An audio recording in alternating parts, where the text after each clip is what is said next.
You wake up every morning and make a choice. You stand in front of your closet, half asleep, and without even realizing it, you're broadcasting your deepest secrets to the world. That red dress hanging there? It's screaming confidence. Those worn-out sneakers? They're whispering rebellion. That perfectly pressed suit? It's announcing your desperate need for control. Your clothes aren't just fabric and thread. They're not just protection from the elements. They're not just following trends or covering your body. They're a psychological billboard, a walking personality test, a silent confession booth that reveals everything about who you really are inside. But here's the twist that'll blow your mind. You think you're choosing your clothes based on what looks good, what's comfortable, or what's appropriate for the occasion. Wrong. Dead wrong. Your subconscious mind is the real stylist here, and it's been dressing you according to a complex psychological algorithm that reveals your deepest fears, desires, and personality traits. Every zipper, every color, every brand choice is a breadcrumb trail leading straight to your soul. Let's start with the most obvious confession your wardrobe makes about you. Color psychology isn't just some new age nonsense your artsy friend talks about after too much wine. It's hardcore science, backed by decades of research that proves your color choices are directly connected to your emotional state and personality structure. When you reach for that black outfit, you're not just being fashionable or slimming. You're armor plating your emotions, creating a psychological fortress that says you want to appear sophisticated, authoritative, and untouchable. Studies suggest that people who consistently wear black are often dealing with internal complexity, seeking to project power while simultaneously hiding vulnerability. It's like wearing an emotional invisibility cloak. You want to be seen but not truly known. Red is the psychological equivalent of a fire alarm. When you choose red, your nervous system is literally broadcasting dominance, passion, and a need for attention that goes beyond surface-level vanity. Research shows that wearing red actually increases your own confidence levels while simultaneously making others perceive you as more attractive and assertive. It's a biological hack that taps into ancient primal responses. Your brain sees red and immediately thinks danger, power, sexuality. You become a walking exclamation point in a world full of periods. But here's where it gets really interesting. Your texture choices reveal even deeper psychological patterns than your color preferences. That person obsessed with silk and cashmere isn't just being luxurious. They're seeking sensory comfort that often stems from childhood emotional patterns or current stress levels. Soft textures trigger the release of oxytocin, the bonding hormone, which means your fabric choices are literally self-medicating your nervous system. It's unconscious therapy through thread count. The fit of your clothes tells a story your mouth would never dare speak out loud. Oversized clothing isn't just comfort or style, it's psychological camouflage, a way of hiding your true body and by extension your true self from potential judgment or vulnerability. When you swim in fabric, you're creating physical and emotional distance between yourself and the world. It's like wearing a tent made of insecurities and protection mechanisms. Tight-fitting clothes do the opposite. They scream confidence, body acceptance, or sometimes a desperate need for validation through physical attraction. Every inch of exposed skin is a calculated risk, a bet that your physical form will gain you the social currency you crave. Your shoe choices might be the most honest part of your entire outfit, and most people have no idea they're confessing their deepest personality traits with every step. Athletic shoes worn outside of the gym reveal someone who values comfort over conformity, practicality over perfection. You're telling the world that you prioritize function over form, that you're ready to run toward opportunities or away from problems at a moment's notice. High heels are power tools disguised as fashion accessories. When you strap on those extra inches, you're not just getting taller, you're changing your entire psychological posture, forcing your body into a position that demands attention and projects confidence even when you don't feel it internally. Research indicates that wearing heels actually alters your walking pattern in ways that others subconsciously interpret as more attractive and authoritative. You're literally walking your way into a different personality. Flat shoes represent honesty in its purest form. No artificial height, no uncomfortable compromises, no pretense. You're presenting yourself exactly as nature intended, which suggests a personality that values authenticity over artifice. But don't mistake this for boring.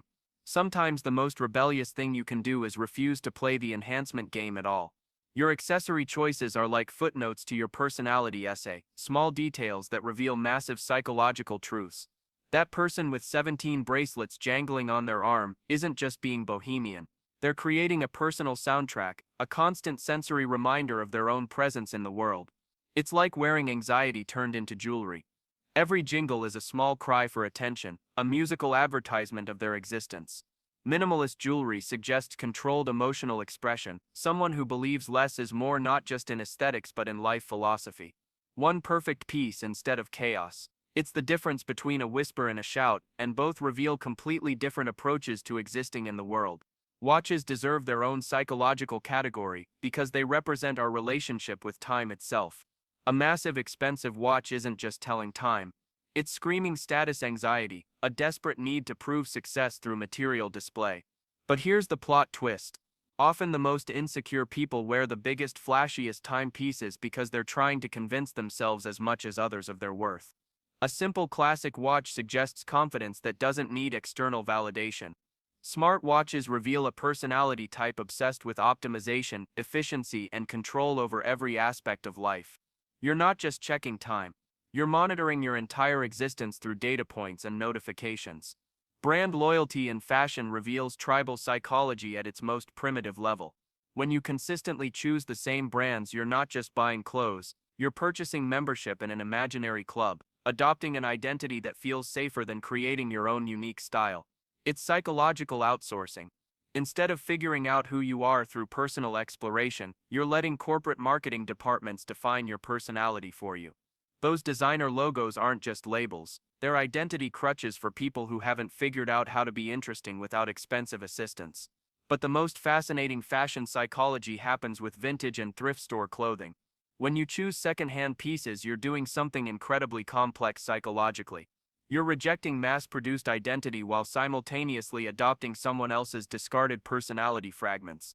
It's like being a fashion archaeologist, digging through the emotional residue of strangers to build your own unique identity collage. Studies suggest that people who gravitate toward vintage clothing often have higher creativity levels and stronger individual identity formation compared to those who stick to current trends. The formality level of your everyday clothing choices reveals your relationship with social expectations and personal rebellion. Someone who overdresses for casual occasions is usually compensating for deep-seated insecurities about being taken seriously or respected. They're armor-plating their credibility through fabric choices. Underdressing for formal occasions suggests either supreme confidence or social anxiety masked as rebellion. You're either so secure in your worth that you don't need external validation through appropriate dress codes, or you're so terrified of judgment that you'd rather face criticism for being underdressed than risk failing at being properly formal. Your comfort level with fashion risks exposes your general approach to life risks. Someone who experiments with bold patterns, unusual combinations, or avant-garde styles is usually comfortable with uncertainty and judgment in other life areas as well. Your closet becomes a training ground for confidence, a safe space to practice being seen and potentially criticized. Conservative dressers often extend this caution to other life decisions, preferring safety over standout moments in career, relationships, and personal growth opportunities. Here's something that'll make you rethink every shopping decision you've ever made. Your fashion choices don't just reflect your personality, they actually shape it through something called enclothed cognition. When you put on certain clothes, your brain automatically adjusts your behavior and self-perception to match what you're wearing. That business suit doesn't just make you look professional, it literally makes you think more analytically and authoritatively. Those comfortable sweatpants don't just feel good, they actually make you think more casually and relaxed. You're not just dressing your body, you're programming your mind. The speed at which you adopt new trends reveals your relationship with social acceptance and individual identity. Early trend adopters are usually seeking social leadership and attention, willing to risk looking foolish for the potential reward of being seen as innovative and ahead of the curve. Late adopters prioritize safety over novelty, preferring to wait until social acceptance is guaranteed before making changes. Non-adopters of trends altogether are making the strongest statement of all. They're declaring that their personal style matters more than social approval, which requires either supreme confidence or complete social disconnection. Your relationship with fashion rules and breaking them exposes your general approach to authority and social expectations. Someone who follows every fashion guideline religiously is usually someone who follows rules in all life areas, seeking security through compliance and social approval through conformity. Rule breakers in fashion are often rule breakers in life, willing to face social consequences for the freedom of personal expression. But here's the sophisticated twist. The most psychologically mature fashion choices come from understanding the rules completely and then selectively breaking them for specific effect. It's the difference between ignorant rebellion and intelligent revolution. Seasonal shopping patterns reveal fascinating aspects of personality and emotional regulation. People who completely overhaul their wardrobes each season are often seeking external change to create internal transformation.